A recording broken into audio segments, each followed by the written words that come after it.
Morning chaps. Right, got up early, fixed the TVR. Hopefully you've seen on the WhatsApp group what it was. Obviously a fuse holder.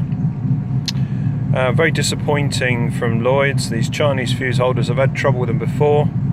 Anyway, we're idling nicely now, and just under 1,000 RPM, around about 950 in fact. But as always, where there's electrical changes, I have to end up remapping the car. Now it's currently at kind of hovering around 10 to 1, which is very rich.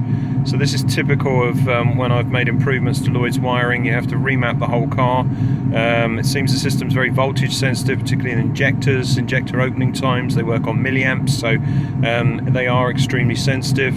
So I should have to remap the thing again. Happy days, not. Cooling fans are on. We're idling, obviously, as you've seen, and we're getting just over 14 volts, which is absolutely perfect. So all the time I've owned this car, that really runs around about 13.5 volts, which I wasn't happy with, and more recently that's dropped down to 13.2 in the last couple of days, which started all this investigation. So there it is, 14 volts. That's how a car's supposed to work. Charging the battery at 14 volts at idle, so that's great.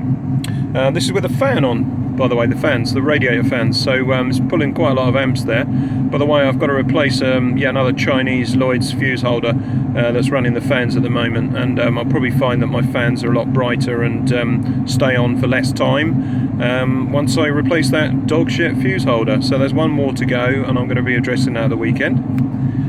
Okay, so let's just show you how it starts.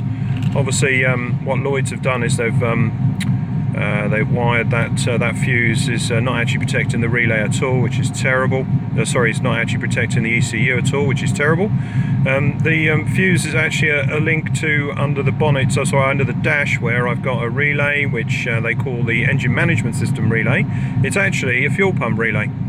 Unbelievable, I know, but they're actually miswiring and misnaming their own engine management installations. They've also run the high amp feed from that straight and directly to the LPG relay, which means both systems, both relays, the fuel pump and my LPG solenoids are all running off the same high amp feed, 12 volt feed via that Chinese fuse.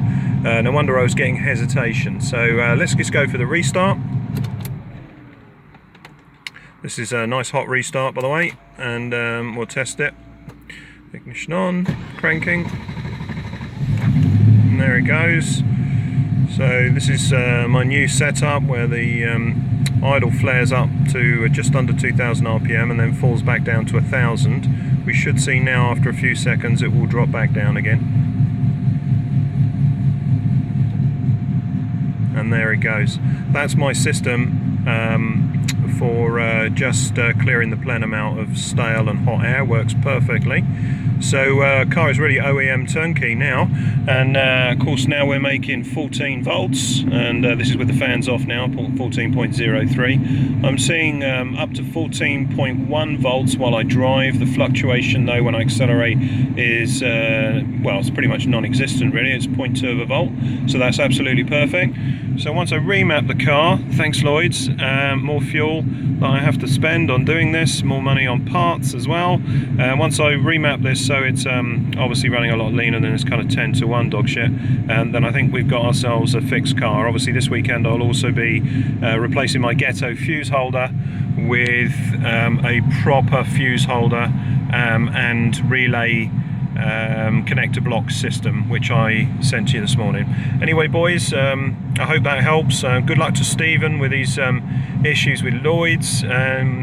Both Owen and I are here to support you, mate, as is Mark Aldred. I spoke to him yesterday.